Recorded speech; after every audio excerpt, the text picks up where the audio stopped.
tribal caste certificate নোপোৱাকৈ তেখেতসকলে কেনেকৈ ট্ৰাইবেল পোষ্টত তেওঁলোকে এডমিশ্যনৰ স্থান পালে হৈছে এডমিশ্যন লোৱাৰ লগে লগে এটা কথা আহি পৰে যে তেওঁলোকে ট্ৰাইবেল কাষ্ট চাৰ্টিফিকেটটো ক'ত পালে আৰু এই ট্ৰাইবেল চাৰ্টিফিকেটটো কোনে প্ৰদান কৰে আমি অসমৰ ট্ৰাইবেল সংঘৰ সম্পাদক প্ৰধান মাননীয় আদিত্য খাগলাৰী ডাঙৰীয়াকো বিষয়টো গুৰুত্ব সহকাৰে লৈ উচিত এটা তদন্ত কৰিবৰ কাৰণে দাবী জনাইছোঁ ট্ৰাইবেল পোষ্টত নন ট্ৰাইবেল ছাত্ৰ ছাত্ৰীসকলক এডমিশ্যনৰ স্থান দিয়াৰ লগে লগে আমাৰ ট্ৰাইবেল ছাত্ৰ ছাত্ৰীসকলৰ ভৱিষ্যত প্ৰজন্মক ট্ৰাইবেল ছাত্ৰ ছাত্ৰীসকলৰ ভৱিষ্যতক লৈ এটা হেতালি খেলা হৈছে য'ত নেকি আমাৰ ট্ৰাইবেল ছাত্ৰ ছাত্ৰীসকলৰ 4-5জনকৈ ছাত্ৰ ছাত্ৰীয়ে ইয়াত এটা বৰ্ধিত হ'বলগীয়া হৈছে অতি সোনকালে এইটো এটা ইনকুৱাৰী হ'ব লাগে তদন্ত হ'ব লাগে তদন্ত কৰি অতি সোনকালে যিসকল দোষী সেই দোষীসকলক এটা উচিত শাস্তি দিবৰ কাৰণে আমি দাবী জনাইছোঁ পোনপ্ৰথমে মই প্ৰমুখ গণতন্ত্ৰৰ চতুৰ্থ স্তম্ভস্বৰূপ সংবাদকৰ্মীসকললৈ আন্তৰিক ধন্যবাদ জ্ঞাপন কৰিছোঁ আমাৰ মাজত উপস্থিত আছে আমাৰ কেন্দ্ৰীয় সমিতিৰ সভাপতি মাননীয় হৰিশ্বৰ বৰ্মা ডাঙৰীয়া আৰু উপস্থিত আছে আমাৰ কেন্দ্ৰীয় বিত্ত সচিব অনুপ মুছাহাৰী আৰু digital secretary Aurangzeb Sonowal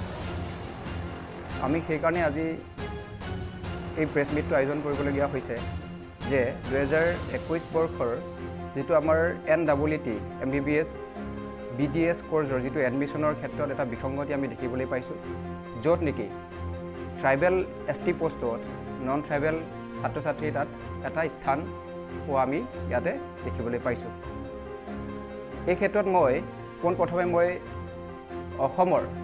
director of medical education ডিপাৰ্টমেণ্টক জগৰীয়া কৰিব বিচাৰিছোঁ যিহেতু ডিৰেক্টৰ অফ মেডিকেল এডুকেশ্যন ডিপাৰ্টমেণ্টে এটা বিসংগতিৰ বাবে যি ধৰণে ট্ৰাইবেল পোষ্টত নন ট্ৰাইবেল ছাত্ৰ ছাত্ৰীসকলক ইয়াতে তেওঁলোকে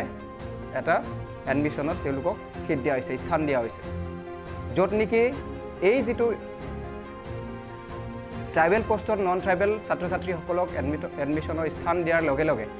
আমাৰ ট্ৰাইবেল ছাত্ৰ ছাত্ৰীসকলৰ ভৱিষ্যত প্ৰজন্মক লৈ বা ট্ৰাইবেল ছাত্ৰ ছাত্ৰীসকলৰ ভৱিষ্যতক লৈ এটা হেতালি খেলা হৈছে য'ত নেকি ইয়াতে তেওঁলোকৰ ইয়াত যিটো পাইছোঁ আমি 4-5জনকৈ প্ৰায় সংখ্যক শৰ্মা বৰুৱা কাশ্যপ এনেধৰণৰ উপাধিধাৰী কিছুমান ছাত্ৰ ছাত্ৰীয়ে ইয়াত ট্ৰাইবেল STP আৰু STৰ যিটো পোষ্টত তেওঁলোকক ইয়াত এডমিশ্যনৰ স্থান দিয়া দেখা হৈছে য'ত নেকি আমাৰ ট্ৰাইবেল ছাত্ৰ ছাত্ৰীসকলৰ 4-5জনকৈ ছাত্ৰ ছাত্ৰীয়ে ইয়াত এটা বঞ্চিত হ'বলগীয়া হৈছে গতিকে মই অসমৰ মাননীয় শিক্ষামন্ত্ৰী ডক্টৰ অনুজ পেগু তথা বয়াম জনজাতি মন্ত্ৰী তেখেতক অনুৰোধ জনাইছোঁ অতি সোনকালে এই যিটো NEET য'ত নেকি আমাৰ ট্ৰাইবেল পোষ্টত নন ট্ৰাইবেল মানুহক এটা এডমিশ্যনত এটা স্থান দিয়া হৈছে অতি সোনকালে এইটো এটা ইনকুৱাৰী হ'ব লাগে তদন্ত হ'ব লাগে তদন্ত কৰি অতি সোনকালে যিসকল দোষী সেই দোষীসকলক এটা উচিত শাস্তি দিবৰ কাৰণে আমি দাবী জনাইছোঁ আৰু ইয়াতে এটা মই কথা ক'ব বিচাৰিছোঁ এটা ইয়াত যিহেতু তেওঁলোকে ট্ৰাইবেল পোষ্টত তেওঁলোকে এডমিশ্যন লৈছে এডমিশ্যন লোৱাৰ লগে লগে এটা কথা আহি পৰে যে তেওঁলোকে ট্ৰাইবেল কাষ্ট চাৰ্টিফিকেটটো ক'ত পালে ইয়াত ট্ৰাইবেল কাষ্ট চাৰ্টিফিকেট নোপোৱাকৈ তেখেতসকলে কেনেকৈ ট্ৰাইবেল পোষ্টত তেওঁলোকে এডমিশ্যনৰ স্থান পালে গতিকে এটা ৰহস্যৰ আৱৰ্তত আৰু এই ট্ৰাইবেল চাৰ্টিফিকেটটো কোনে প্ৰদান কৰে সেই বিষয়টো আমি জানিব লাগিব ট্ৰাইবেল চাৰ্টিফিকেট দিয়ে আমাৰ অসম চৰকাৰে দিয়ে অসম চৰকাৰক কোনে আইডেণ্টিফাইড কৰে নিশ্চিতভাৱে জনজাতি যিটো ট্ৰাইবেল সংঘইটো আইডেণ্টিফাইড কৰে আৰু সেই ট্ৰাইবেল সংঘই ট্ৰাইবেল কাষ্ট চাৰ্টিফিকেট দিয়াৰ নামত পইচা সংগ্ৰহ কৰে গতিকে আমি অসমত ট্ৰাইবেল সংঘৰ সম্পাদক প্ৰধান মাননীয় আদিত্য খাগলাৰী ডাঙৰীয়াকো বিষয়টো গুৰুত্ব সহকাৰে লৈ উচিত এটা তদন্ত কৰিবৰ কাৰণে আমি দাবী জনাইছোঁ অন্যথা কিন্তু জনজাতি ছাত্ৰ সন্থাই কিন্তু ইয়াত উচিত